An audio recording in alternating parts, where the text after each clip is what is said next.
This is just a quick introduction to PD, Pure Data, which we're going to be using for the next part of the MTSR UG1 module. So we're looking at synthesis using PD, which is graphic visual programming language that allows us to connect what we call objects together. We'll have a quick look at that in a moment.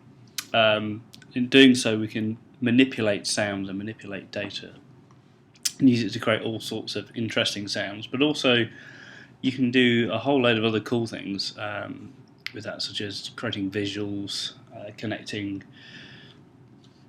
pieces of hardware to your computer to use it to control visuals or sound, whatever you so wish.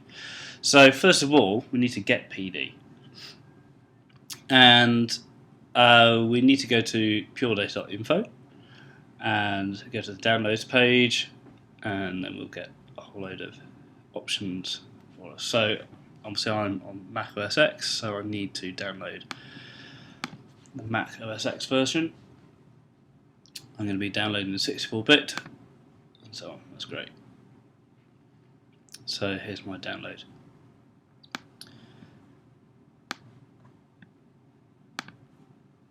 Okay, so some of you may experience a little bit of trouble when you first try to launch PD. And that's because, well, we just go ahead and click it. That's because typically your Mac is set to not allow you to run software that was not downloaded from the App Store. So you need to change the permissions on your Mac. If you're running Windows, this is generally not an issue, similarly with Linux. So, if we go to the System Preferences and Security and Privacy, then what we can do is we can change these permissions to allow us to run the PD software. So first of all, we need to click on the unlock here. And then it'll open up these options here. So we want to allow apps downloaded from anywhere to run on our machine. So click that, that's fine. Click on the lock.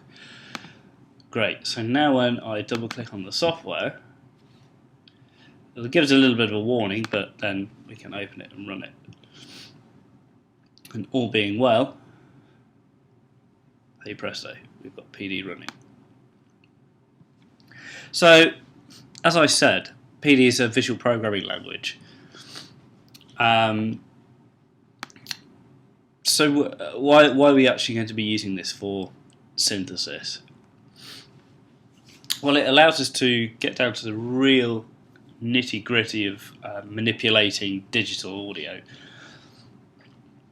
learning how to manipulate that at such a low level that gives us quite a lot of power over the sounds that we produce. Now, of course, there's already existing software out there that can do equally as impressive things, but PD is particularly interesting for a number of reasons. One, it's free, so you don't have to pay for it. It runs on lots of different platforms, so you can actually deploy it in a number of situations that allow you to do really creative things. And just as a side note, and this is something that we're not actually going to cover during the course, during the module, there is a web service called Heavy. And if you create a program, your little project or whatever in PD, you can use this Heavy service to do some pretty impressive things. So, as I said, it's a visual programming language, but it allows you to convert your PD patch, as we call the actual project in PD patches, into C code, so it runs really fast.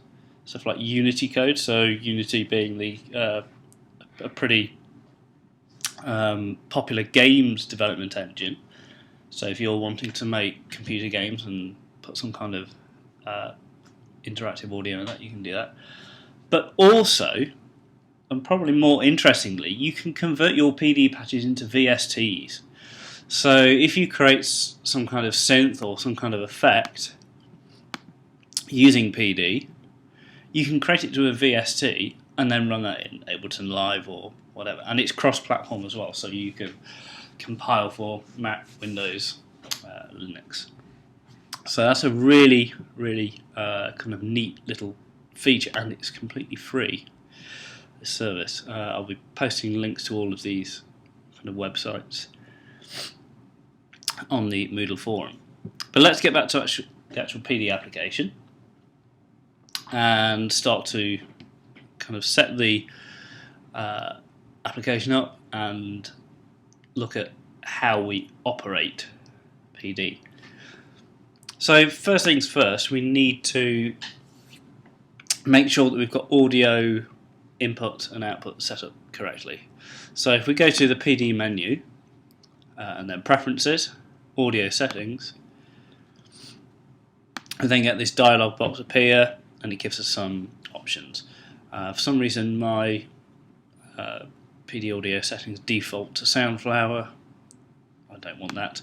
I just want to use the built-in inputs. So I'm going to use built-in output for my output device and built-in microphone. Now, of course, if you have a sound card, so if you connect your audio interface to your laptop, you can use that, of course. It'll appear here, and you can specify the number of in and out channels as appropriate. We just go for stereo in, stereo out, that's fine. We don't need to worry about changing the sample rate, block size. There are times when you might wish to change that, but at the moment we don't. Keep it as it is. Once you've done that, that's fine. That's now set the inputs and outputs. So the next thing is to actually understand what's going on when we first started the program. Well, we get this window here. This is called the console window. So you'll notice that there's some random text here, which probably means absolutely nothing to any of you that are looking at this, and that's because my version of PD has what's called a series of externals, which enable me to do different things to the standard processing that PD normally has. So what will probably happen is that when your PD version of PD starts up, you will have a blank console window like this. So the console basically just gives you information about what you are currently doing, so you can use that to help you debug your PD patches and generally see what's going on. Now, okay, so we need to actually start to play around with some sound. Well, what we have to do is go to the File menu, select New, and then we get this blank window here. So this is the canvas. This is where we start to do all of our audio programming and start to manipulate sounds. And there are two things that we need to remember. Or should I say two states. So first of all, when you are programming, you're in what is called edit mode. That allows you, obviously, to edit your patch. When you want to start to run your patches and interact with them, you need to change from edit mode. And we basically do that by going to the edit menu, toggling edit mode on and off. Command E is the shortcut. So edit mode allows us to program, take that off, and it just allows us to interact with our patch when we want to operate it. So I'm going to put edit mode back on. Now, as I said, PD is a visual programming language, so what we actually do is we connect these little blocks together that allow us to pass messages from one block to another and process information, and as a result get some kind of output. If we go to the pump menu, first of all we see right at the top this thing called Object. If we click on that and then move the cursor into the canvas, we see this kind of rectangle appear. the dotted line. Now, what we do is we then type in some characters, not just randomly, but we have different names for different objects, and different objects perform different tasks. So, for example, if I type in this, metro, this object is a metronome object, and what it allows us to do is send a periodic message out of the object, and we can turn it on and off and specify the time period in between each message being sent. So that's quite useful if you think about that in terms of a sequencer. So a 16-step sequencer sequences through 16 steps with this periodic progression. So these sorts of objects could be used for those kind of timing devices. Now, I'm just going to open up a patch that I prepared a little bit earlier and have a brief talk through this, so I'll close that. And you're going to be able to play around with this patch, and really, before Friday's lab, what I want you all to try and do is download the software, install it onto your machines, and open up this patch and have a play around. So I'm just going to describe what's going on here. So when you open up the My First PD patch, you'll see we have a lot of different objects here. There's some text as well, so these are what are called comments, that allow us to attach comments to our code, so we can kind of document what we're doing. So let's go through each one of these objects and explain exactly what's going on. So the very first one is basically a GUI object.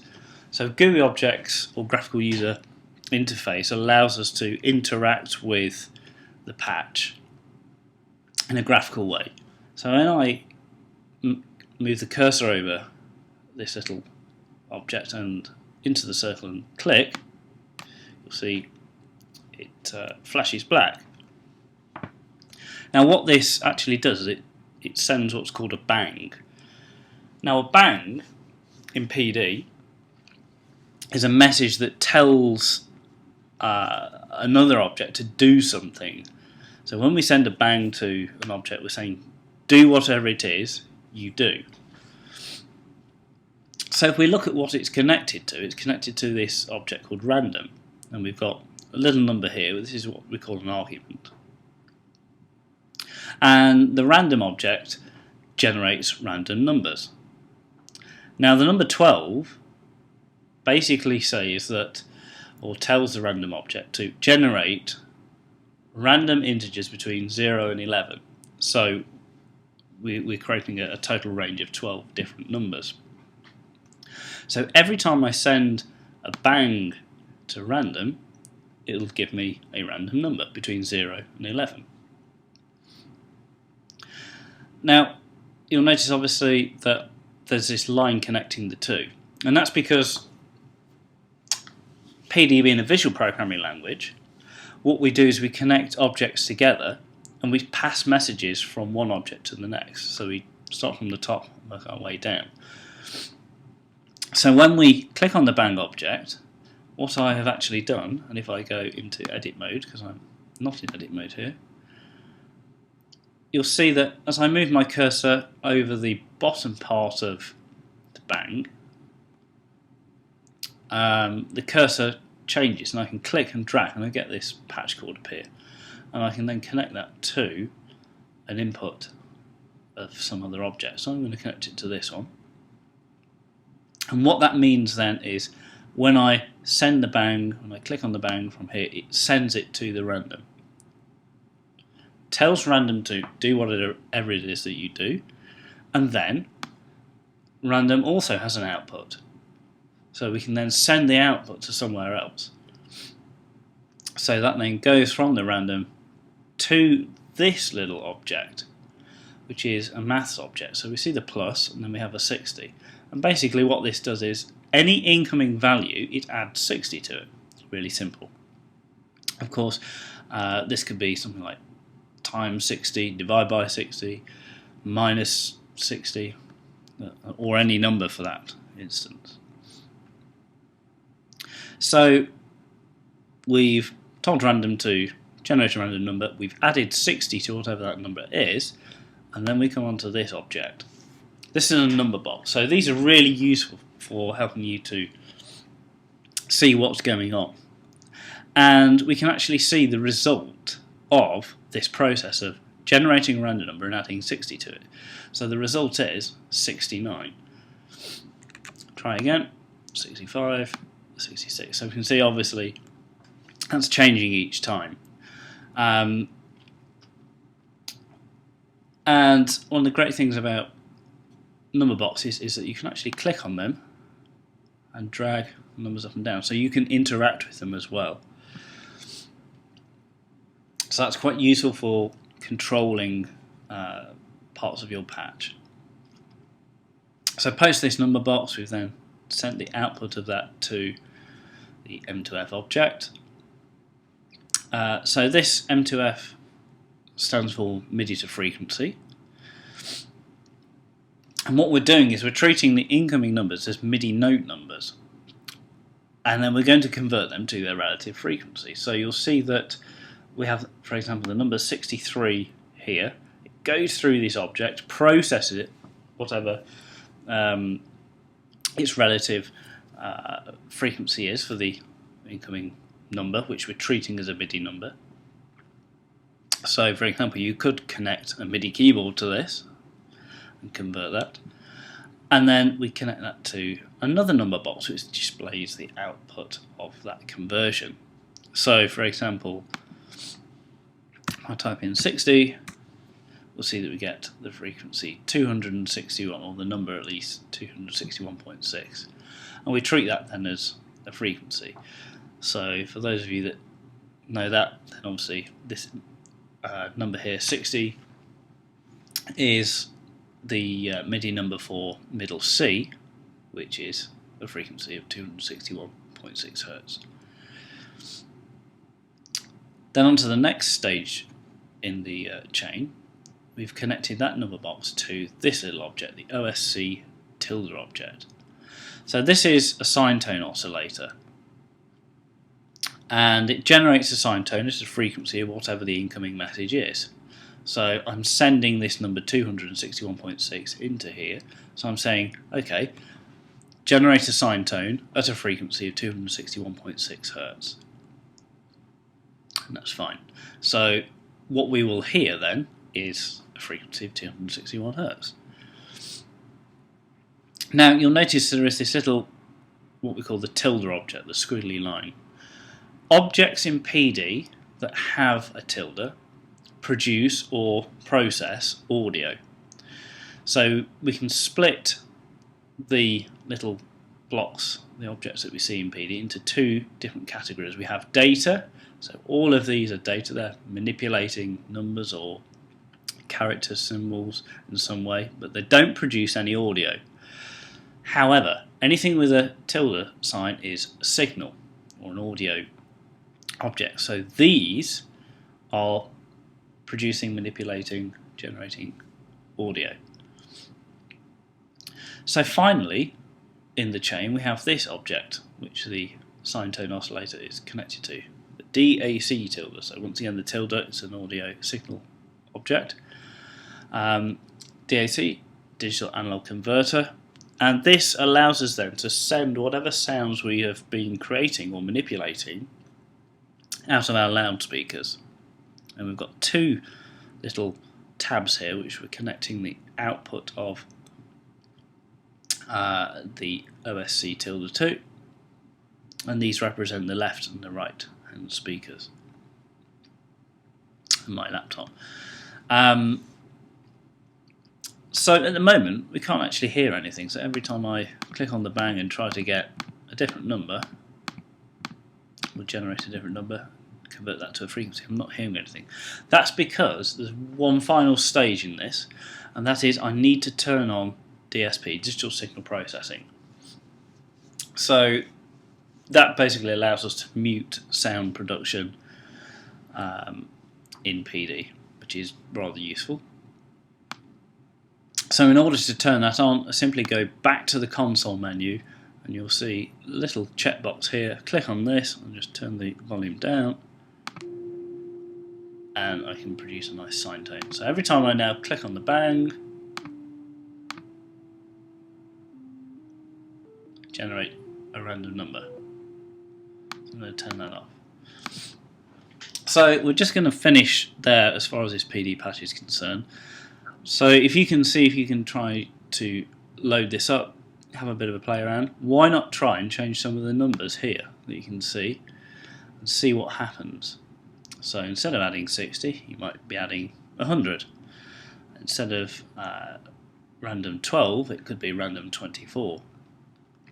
Also, you could possibly try interacting with these number boxes and see what sort of difference they make. So just to finish this up, there are a couple of useful resources that you can go to find help with learning PD and also trying to solve problems with PD. So first of all, we've got the forum.pdpatchrepo.info. This is the PD forum where people post questions, post their own patches, show people how to do stuff. Lots of interesting stuff here, definitely worth having a trawl through that, especially if you've got any problems with PD, as I'm sure obviously as we can go through the course and look at doing more complex things, it'll be interesting to see how other people have approached those tasks. Another really good resource is this. So this is a series of PD tutorials on YouTube by a guy called, well, his pseudonym is Cheeto Mosquito, but they are excellent resources, just going through some basic PD operations and how to use the software. So this would be really good to complement the labs and the things that we go through in the labs, so hopefully it should reinforce that. And then finally, a couple of examples of things that can be done with PD. So this is an audio-visual work called Egregore by French audio-visual, well, digital media artist called Cyril Henry. I'll post a link to this video. So the visuals and the audio that you can see were all created with PD, and they're based on what's called physical modelling. So the idea is that what you see and what you hear are linked by this sense that they have a symbiotic relationship. Very, very kind of impressive system, and you can download the patches and the software that he created in PD for this for free as well if you search for that. And then finally, there's this little thing here by a guy called Johan Eriksson, and he used PD to create his own modular synth. So really quite interesting stuff there. Of course, there'll be links to all of these on the Moodle page.